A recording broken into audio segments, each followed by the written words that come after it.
After trying out different creative apps for the Oculus Quest 2, I'll show you what you can make with my top 3 choices in this video. The best part? I bought these apps myself, so you can see how they work before you buy them. Hi, my name is Alice Storyboards, founder and project manager at Blab Studios, a digital art studio focusing on animation and video games. So if you're looking to buy these cool apps for your virtual reality headset, keep watching. When a new tool or piece of technology comes out, people often don't want to use it for a variety of reasons. This could be because they are afraid of change or because they are used to the old tool and don't want to learn how to use it in a different way.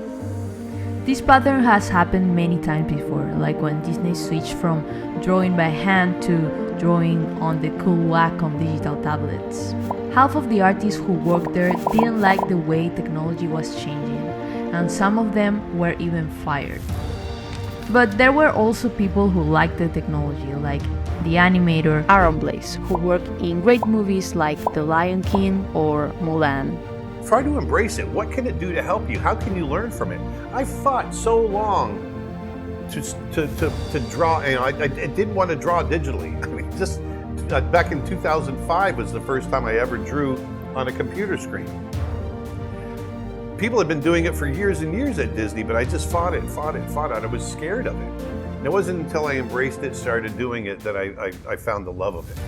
The reason you may be hesitant to start experimenting with VR could be due to fear.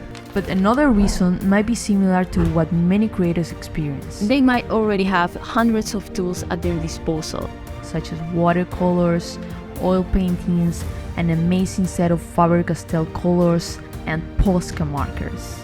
Then it came digital tablets, which require you to know how to use Photoshop, Toon Boom, Unreal Engine, Blender, and many other programs. And on top of that, the idea of learning to draw with an emerging technology like VR can be overwhelming. I understand, and there is a lot of information and tools to keep up within the creative field. But hey, technology won't go anywhere. It will keep evolving, and you need to keep evolving with it. Before I start explaining and showing you the different apps, I want to let you know that there are many VR headsets on the market. I recommend $399 Oculus Quest 2 because I use it myself and I found it to be great for the price and value. But if you have more money, you might want to think about the Oculus Quest Pro, which starts at $999. So the first app I want to talk about is Multibrush, and I will add a parenthesis there, Tilt Brush, because are basically the same. Multibrush is an app for painting and sculpting in virtual reality that costs $19.99. Users of Multibrush have access to a wide variety of tools, brushes, and textures to create 3D sculptures and paintings. Also, the capacity to handle up 4 artists at once is the major selling point, making it a great tool for team projects. In a collaborative virtual environment, users can see each other's brush strokes in real time. If you are an art teacher, for example, you can teach your alums even if they are in another country. It has a straightforward and simple UI that makes it easy to use. You can activate the menu using your arm as if you were looking at the time on your watch. Like a super futuristic smartwatch, it activates and allows artists to choose from a variety of brushes, tools, and colors. In addition, it offers a variety of pre-made forms that can serve as templates for users' original designs. To achieve different textures and finer details, users can alter the size and shape of their brush strokes.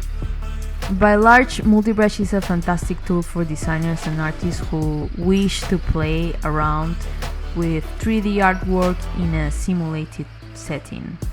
I also see it for people who want to learn how to draw, like kids, to rapidly visualize a form in 3D.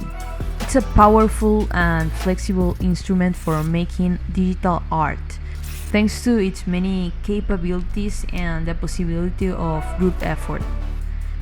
If you already do cool stuff in 3D, You will definitely like it. But what if you are more into 2D paintings with an actual easel and canvas? yes, there is an app for that too.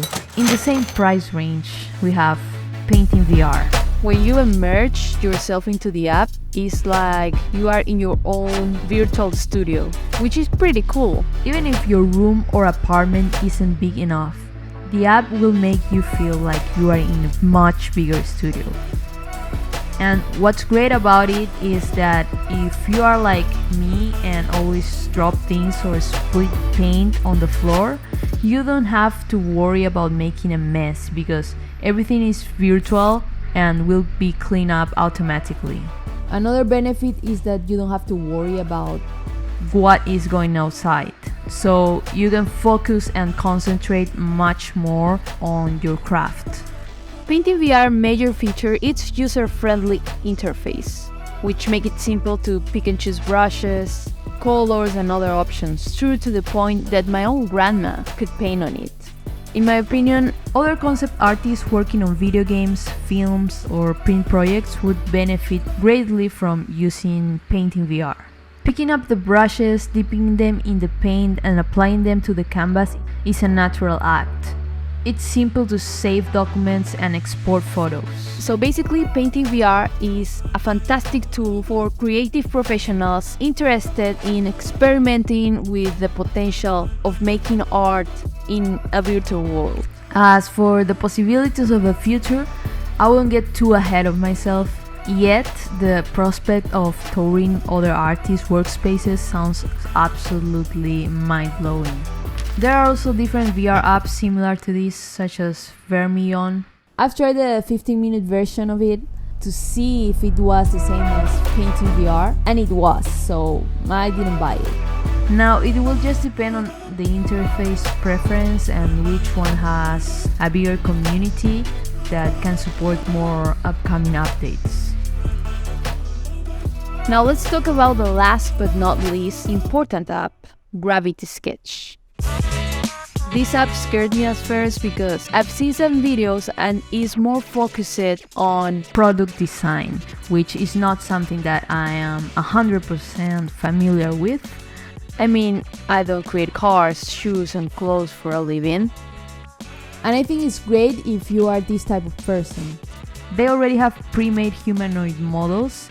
If you are a fashion designer, you can incorporate various styles of clothing into these models. You can conceptualize any idea and collaborate with others. It also has a bunch of tutorials in which you can learn and do at the same time. I have been digging into their website and I found that they already collaborate with enterprises like Ford, Nissan and Reebok. I know this app has the potential to be the leader in this type of industry in which you need designers to prototype your idea. I'll be using Multibrush the most out of these three apps. I think the brushes there are super cool and different, like how you can have brilliant stars and like neon grass, something Really different from what you can achieve from the most traditional method of illustrating or making art. Well, I hope these reviews have helped you decide whether you want to buy the apps or perhaps invest in a VR headset to explore the art of the future. Before we go, I would love to hear from you. Which app do you like the best? If you are interested in art and technology, I recommend you to subscribe to my channel. If you made it this far, big thanks to you. I'm looking forward to potentially seeing you as part of the YouTube community I'm building here.